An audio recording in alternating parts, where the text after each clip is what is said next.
Guys, what's going on? It is Ash here coming at you today in Raid Shadow Legends. I purchased myself a brand new avatar for the first time in almost 2 years. I've never changed avatars, but I really like this dude. What about you guys? They're adding the new avatars, or they added the new avatars to the bazaar. So I went ahead and got my guy. I think it looks pretty cool. So we went ahead and made our first purchase in a while outside legendary tomes inside, or sacred shards as well, inside the bazaar. So I'd like to see more improvements, and I mentioned this a few times. I would love to see them add champion fragments from old champions in the bazaar. Even if they cost a lot of gold bars, that's okay. At least have them available, you know, in some way in case we fall short in the actual fragment summons, kind of how they have with Drexthar.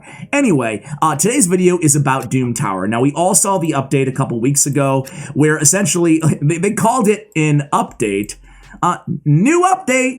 This is so much candy. AKA, we're making everything so much harder, right? It's kind of funny that they called it an update. Maybe just semantics here, but at the end of the day, Nether Spider is kind of now will always attack with a second skill at the beginning of the round, but really 2 new passives, essentially mitigating the value of champions that do damage based on enemy max HP against Frost Spider, Nether Spider, and Magma Dragon. We don't even, you know, care that much against Scarab King. We do. I mean, I'm glad they didn't do that, but we'll talk about Scarab King in a moment. And then they added an Almighty Presence, and for Frost Spider and Nether Spider, 2 of the more challenging, in my opinion, bosses. Well, maybe not Frost for me personally. It depends on what champions you have. Everybody finds a different boss more challenging, and, you know, Scarab King does seem to be universally the most difficult, though, at least according to the community tab poll that I posted the other day for you guys. Anyway, I think that Nether Spider is very challenging personally. That's the one that I had the most problems with. Either way, guys, Almighty Persistence. All turn meter reduction effects are decreased by 50% when used against bosses. That's everything. Go have fun, kids. Let's all start clapping. Okay, cool. Nice update, bro. At the end of the day, though, it is what it is, but we have to adjust, and I've been adjusting myself. And listen, just kind of a forewarning here. I don't have enough free-to-play champions to give you guys perfect examples, but I will mention some champions as we go through. What I've tried to do is just kind of tackle 2 bosses that I personally have issues with, and go over how I've revised my strategies against those bosses. So again, we're going to tackle the Nether Spider, and we're going to go ahead and talk about Scarab King especially. So Scarab King, this is normal, by the way, floor 100 of normal, and even normal bosses are very, very difficult now. I mean, it's nothing like it was a month ago, at least in my opinion. Have you guys noticed the difference? Have your clans noticed the difference here? So I've completely changed my strategy.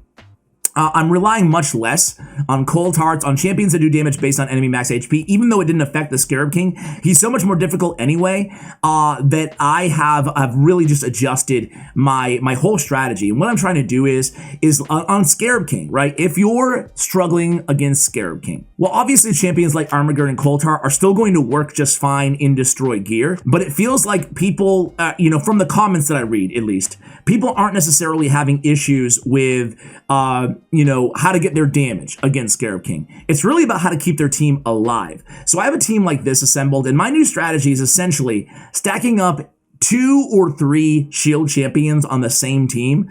So even if that means shield set, that will help you out early on. But ideally, you know, collecting champions, pulling champions, take a second look at champions inside your vault and putting them together. On this team, we have 2. On my hard difficulty Doom Tower, I have 3.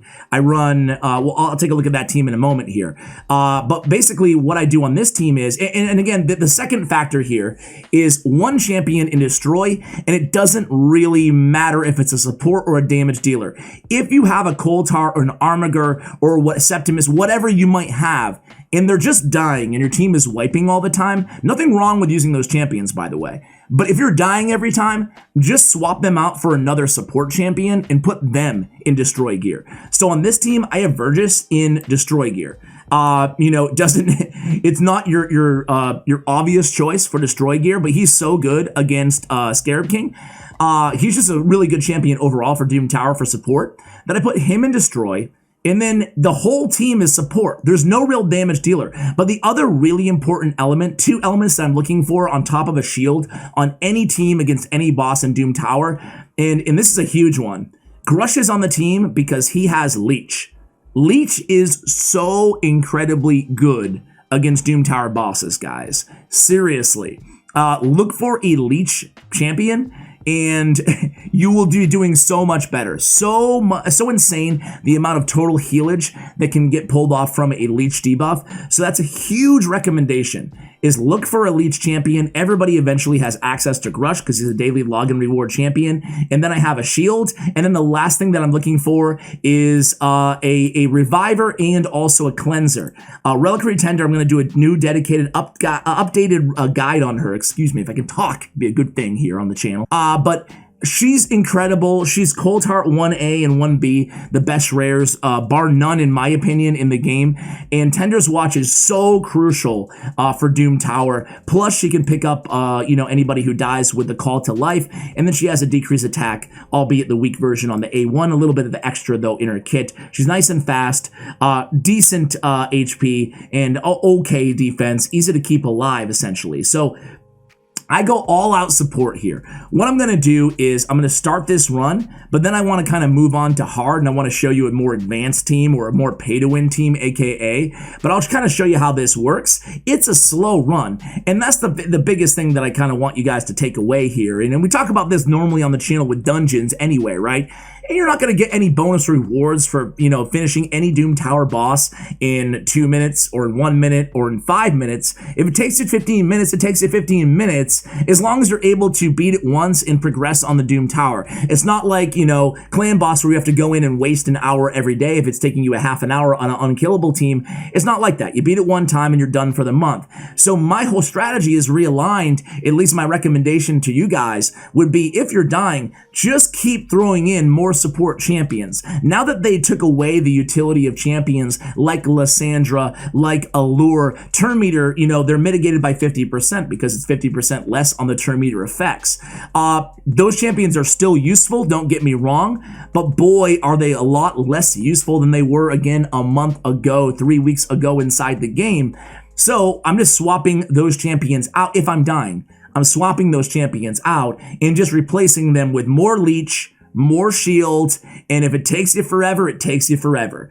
If you need heal reduction, you need heal reduction as well against the Nether Spider. So just look for these key components and you will be okay. Now this battle, I'm going to cut here in a moment because you're going to see the key factor here is nobody dies, right? There's enough shields. Oh, I hadn't mentioned too, guys, Ally Protect. Darn it.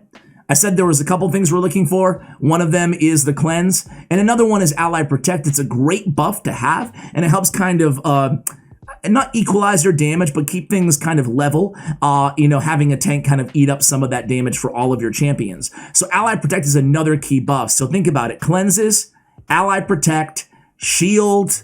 Strengthen is another really good buff, but I wouldn't say it's mandatory in Leech. Those are the big ones there. It's just going to heal your team back up. Cleanse is going to get rid of all these decreased speeds and all these debuffs that these bosses are throwing at you. It's going to take a while. This run on normal level 100 is going to take me, 5-6 minutes, but it's okay. This team is staying alive because we have just incredible support synergy. Look at all the buffs that we have up and the cleanse on top of it. So guys, I'm going to come back at you at the end of this battle. We'll talk a little bit about hard. We'll talk a little bit about my strategy against the other bosses as well. Be right back. All right, so Nether Spider, just to prove a point to you guys, the importance of heal reduction in Leech against this boss, we have Mashald and Dracomorph, not free to play friendly, but really it's a two-man team here on floor 90.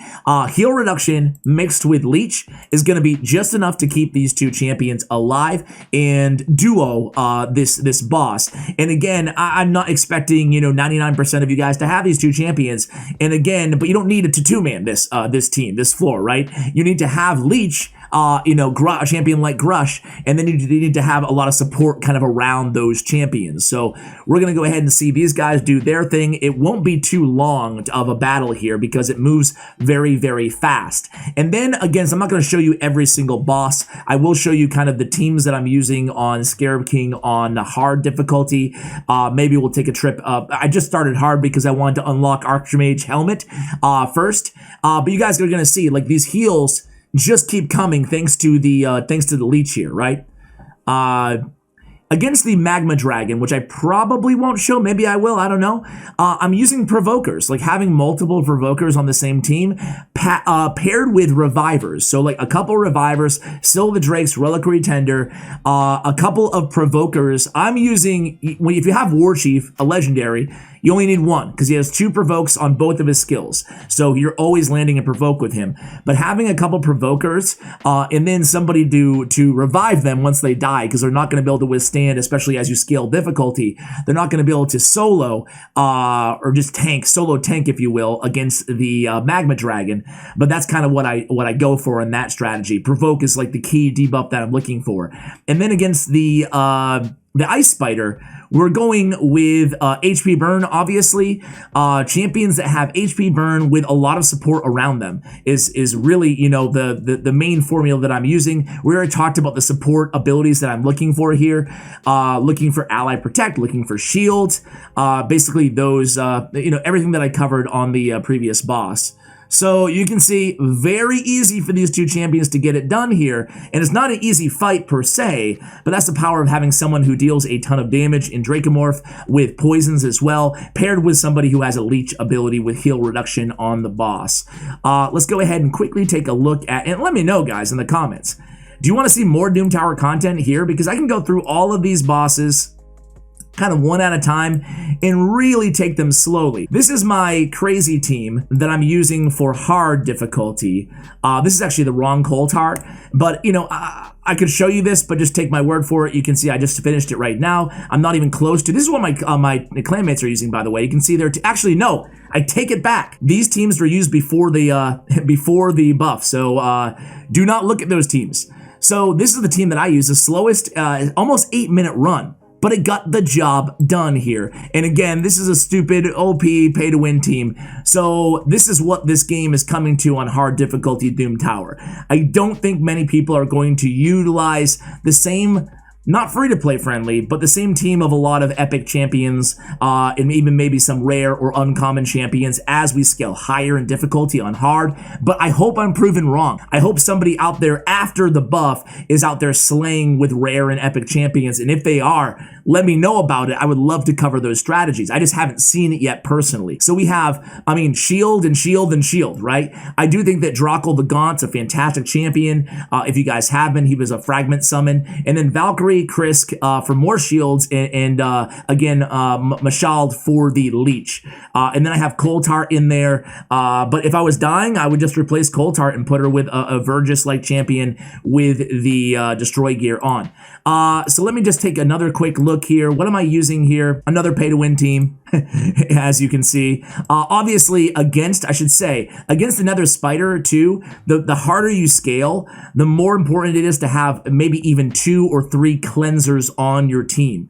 So I have Reliquary Tender, Bad L, and Raglan. 3 cleansers on my team just to make sure we don't load up with too many poisons. And then looking at the Magma Dragon, again, as I mentioned, I utilize War Chief. He has a provoke on his A1 and a provoke on his A2, so definitely getting a lot of utility out of my provoke, and then just kind of pairing with support champions, a couple support champions, Bad L and Siffy, and then again, super pay to win, not sitting here telling you anything less than Doom Tower hard is going to require a specific subset of champions. Now that, let's be honest, it wasn't really a buff.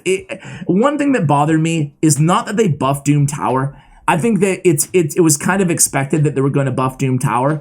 I just don't like that they called it gimmicky. They basically said that, they're going to remove the gimmicky methods from Doom Tower, which were turn meter manipulation, champions that, like Allure, like Lysandra type champions that people were relying on very heavily, Armiger, and then taking other champions, Kuldath, Armiger, etc., enemy max HP champions, Royal Guard, and then nerfing them as well. I mean, those are viable strategies. Those aren't gimmicks. Those are viable strategies that Plarium themselves added into this game. To call them gimmicky, it doesn't sit well with me. And think about it, all those champions I named, Kuldath, Armiger, I'm not going to name them all, Kuldath, Armiger, Royal Guard, there's not that many legendaries, with the exception of Septimus. Even champions like Seer, who thankfully hasn't been nerfed yet. But these champions, they're non-legendary champions. And all of a sudden, they're gimmicky? doesn't really sit that well with me. But anyway, guys, let me know what sort of content you guys would like to see, and let me know if you have any teams you'd like to recommend me try. I'm happy to build out champions upon your request as well to give them a try. I think tackling Doom Tower hard, beating Doom Tower hard is going to be exceptionally difficult unless you are a huge whale inside this game, and even beating Doom Tower normal is going to be way more difficult, especially for free-to-play players. But again, if you have completed even Doom Tower normal as a 100% free-to-play player, be sure to let me know about it in the comments below, guys. Hopefully you found this video helpful. Thank you for watching, and as always, take care, guys.